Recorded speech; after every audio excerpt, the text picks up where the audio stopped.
Welcome back to the deep dive. I want you to do something for me right now, if you can. Just turn down the lights, maybe get comfortable. Because where we're going today, it's not a classroom, and it's definitely not a newsroom. We are stepping into the dark, quiet corridors of an ancient palace, late at night. It is a different vibe today. Yeah. Usually we're here to, unpack complex data or social trends, but today we have a narrative before us. I do. It's a chapter titled Chasing Death, Episode 03, Queen Ariyah.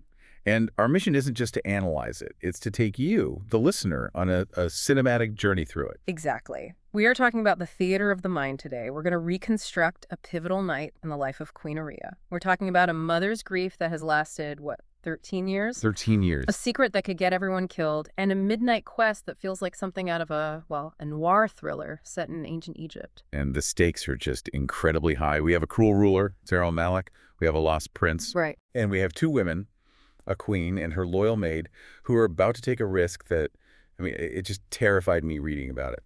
So let's set the ground rules. We aren't going to break this down dryly. We are going to walk through the narrative beats. We want you to feel the silk of the robes, hear the hooves of the horses, and feel that crushing weight of silence. In the royal bedchamber. Yes. But before we get to the midnight escape, we have to understand the ghost in the room. The ghost being the son she lost. Or, maybe more accurately, the son she gave up. Right. The source material opens with Queen Ariyah returning to the palace, and she's weighed down by this profound sadness. But this isn't just a bad mood. This is a specific 13-year-old wound. To understand this night, you have to understand the original sin of this story. 13 years ago, Queen Ariyah did the unthinkable. She was driven by absolute fear of her husband, Pharaoh Malik. Who is described as just ruthless and cold-hearted. Exactly. So she put her own infant son into a small boat. It's the classic Moses archetype, isn't it? But it's stripped of the divine intervention safety net. Right. Queen Ariyah commits the ultimate paradox of motherhood. To save the thing she loves most, she has to abandon it. Exactly. And just think about the trauma that anchors this whole chapter. It's not just grief. It's the guilt of the gambler. She doesn't know she saved him or drowned him. Oh, wow. That psychological weight is what makes her reaction to seeing that boy on the riverbank so volatile 13 years later. It's a terrifying calculation. You're betting against, 100% odds of death at the hands of the pharaoh for maybe, 1% chance of survival on the river? And she hasn't seen him since. The narrative tells us not a single moment has gone by when she didn't think of him. She's just living on this fragile hope that a fisherman found him. And she can't search. She can't search openly. No, because if the pharaoh finds out the boy is alive, well, his nature is described as cruel. The implication is clear. The boy would be killed instantly. Which brings us to the second player in this tragedy, Charmine. Co-loyalist, the most trusted maid. She's more than a maid, though, isn't she? She's an accomplice. Absolutely. 13 years ago, it was Charmine who prepared that boat. She lined it with soft pillows. She's the one who hid gold coins under them and the royal seal. Wow. She's been the keeper of this secret right alongside the queen. And that shared secret, it creates a bond that is, it's stronger than the royal hierarchy. So fast forward to today, the day this chapter takes place. The queen has been out in her carriage along the Nile, and something happened. Charmine noticed it. She did. She saw the queen watching a boy on the riverbank, Zayn, the son of the pyramid builder, and she saw the queen's face just crumble. But Charmine stayed silent in the carriage. She knows that even whispering the child's name brings pain.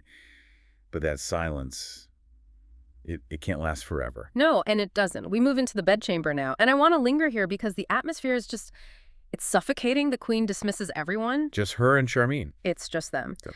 The room is quiet. And the queen finally speaks. She asks, "Did you notice the boy?" This is such a delicate dance they're doing. The queen is desperate for validation. She asks, what did you think of his appearance? She's begging Charmine to say, yes, I saw it too. I saw the resemblance. But Charmine holds back, and this frustrated me so much when I was reading it. Charmine did scrutinize the boy. She saw an echo of the young prince in his features, but she lies. Or she dodges, at least. She dodges. She says, his appearance seemed innocent, imbued with a sense of purity. Why not just give the mother what she wants? It feels cruel, doesn't it? But look at it from Charmine's perspective. She's the pragmatic one. She thinks, if I confirm this and it's not him, I destroy her. Okay. Or worse, if I confirm this and it is him, she might do something reckless. Charmine is trying to put the genie back in the bottle. But the queen isn't having it. She casts her fan aside. I love that detail, that physical frustration. And she pushes. She demands, "Didn't he remind you of my son?" And Charmine denies it again. "No, Your Majesty, I did not perceive that resemblance." It's gaslighting for the greater good. But look at how the queen reacts. She says, "Then why did my heart quicken? Why did my blood feel like it was stirring within me?" That maternal instinct. Yes, the biological connection that defies logic. She mentions his eyes blue, the color of the summer sky, just like the prince's. And Charmine tries to rationalize it with logic. Not every child blessed with blue eyes can be a prince. She's trying to be the voice of reason, urging the queen to trust in the Almighty. There's a beautiful atmospheric shift here in the narrative. The argument settles down, the queen sinks back into her pillows, and we get this very sensory description. Oh, yeah. Charmine massaging the queen's feet with fragrant rose extract while using a peacock-feathered fan to create a gentle breeze. You can almost smell the rose scent, can't you? It's this moment of luxury, but it's overlaid with such profound sadness. It's a calm before the storm, because the queen isn't done. No. And this is the turning point. The queen opens her eyes and the dynamic changes. She stops speaking as a monarch.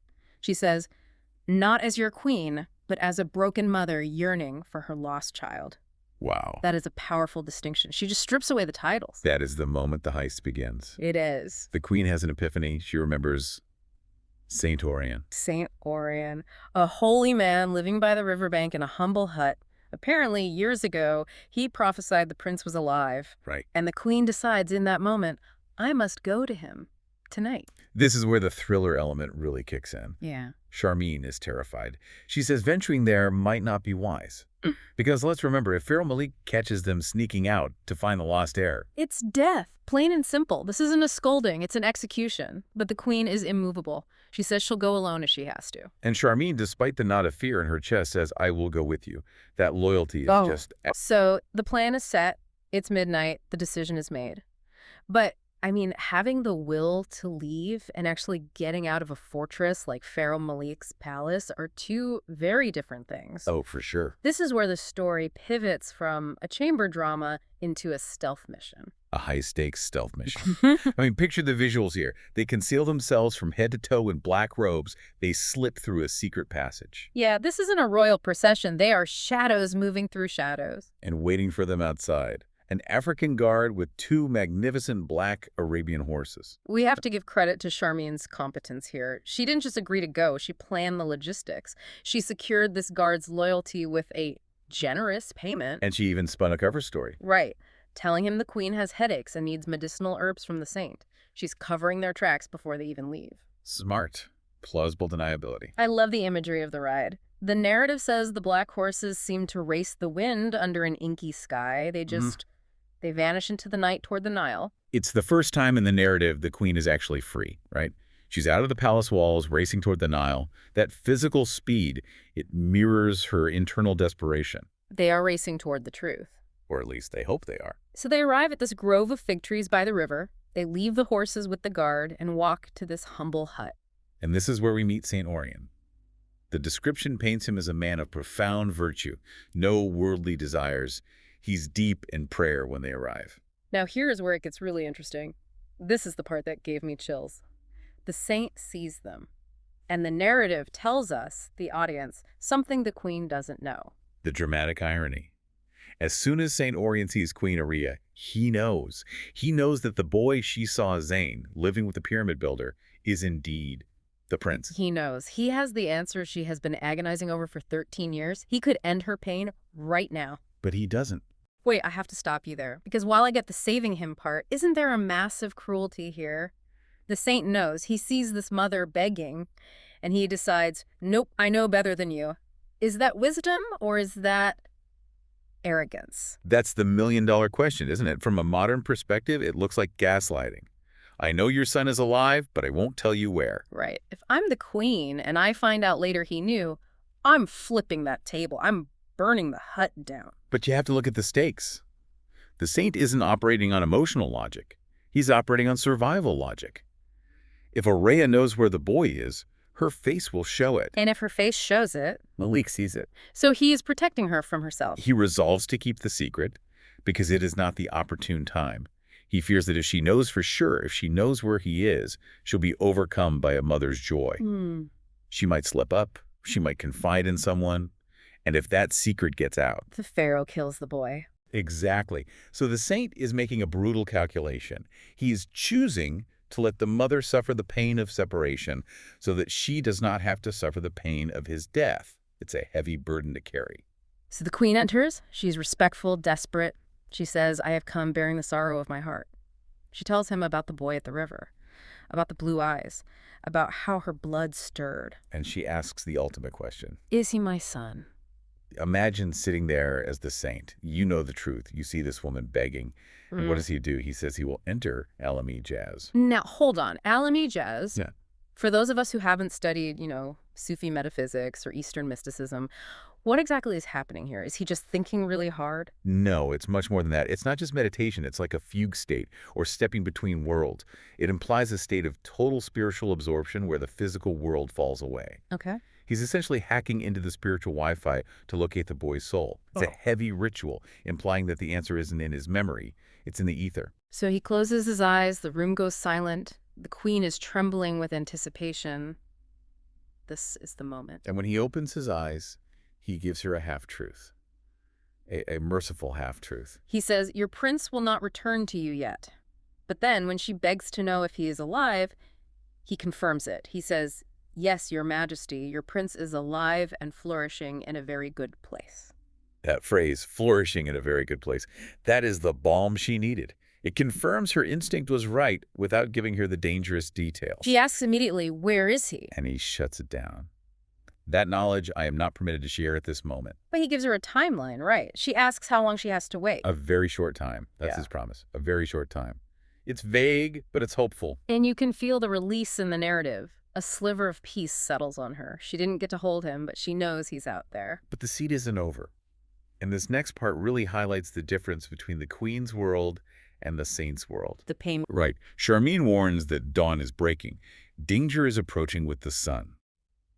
But before they leave, the queen offers a heavy bag of gold coins. It's a humble offering. To a queen, that's how you show gratitude. You give wealth. That's the language she speaks. But to St. Orien, he refuses it flat out. He calls the gold dust. And then he calls them golden vipers. That is such a strong image. Such golden vipers belong within royal walls, not here. It reinforces his purity, his detachment from the corruption of the palace. He isn't doing this for reward. He's doing it for a divine purpose. He tells her to take the earthly treasure back. Wow. It's almost an insult, but a holy one. So Charmian has to pick the heavy bag back up? That must have been a bit awkward. Okay, I guess we'll just take this back then. A little, but they don't have time to dwell on the awkwardness. The sun is coming up. The ending of the chapter is pure cinema again. They step out of the hut. The African guard is there under the fig tree. The first pale light of dawn is painting the sky. The clock is ticking. If they aren't back before the palace wakes up, the secret is out. They mount the horses. And the narrative describes the magnificent Arabian steeds surging forward, galloping back toward the looming silhouette of the palace. That word looming. It reminds us that while they found some peace, they are returning to the lion's den. The danger hasn't passed, it's just been postponed. It's a breathless ending to the chapter. They got the confirmation, but they're still trapped in this dangerous game with the Pharaoh. And they're carrying a new secret now. The queen knows her son is alive. That hope is a powerful thing. But as we discussed, hope is also a dangerous thing to hide from a husband who notices everything. Looking back at this whole narrative arc, it's fascinating to think about the saint's role again. We usually think of truth as the ultimate good, but here the withholding of truth is presented as the ultimate act of mercy. It's the central tragedy, really. A mother was inches away from her child, figuratively speaking, and the saint had the power to reunite them instantly. But he chose to break her heart, just slightly, to keep that separation in order to save the boy's life. It's a reminder that sometimes the hardest thing to do is to wait. Indeed. And one has to wonder, does the queen sense that he's holding back? Does she sense that the saint knows more than he is saying? She might. Mothers have an intuition, as we saw with the boy at the river. But for now, she has to live on that promise a very short time. And we, as the audience, are left wondering, What happens when that time runs out? What happens when the golden vipers of the palace finally strike? That is the question. It's a powerful story of grief, risk, and the terrible choices people make to protect the ones they love. It really forces you to ask, is the silence an act of political safety or spiritual preservation? Well, that brings us to the end of this deep dive into Queen Ariyah's midnight quest. It's a haunting chapter, and I suspect the next one is going to be explosive. I have a feeling the silence won't last much longer. Before we go, here is something for you to think about tonight. We talked about the saint's decision to withhold the truth, but think about this. Is the saint merely protecting the boy from the pharaoh? Or is he also protecting the boy from the destiny of being a prince? Hmm. By leaving him with the pyramid builder, he leaves him in innocence. Bringing him back to the palace brings him back to the vipers. Sometimes being lost is safer than being found. That is a profound thought to end on. Something to mull over in the dark. Thanks for listening to The Deep Dive. We'll see you next time.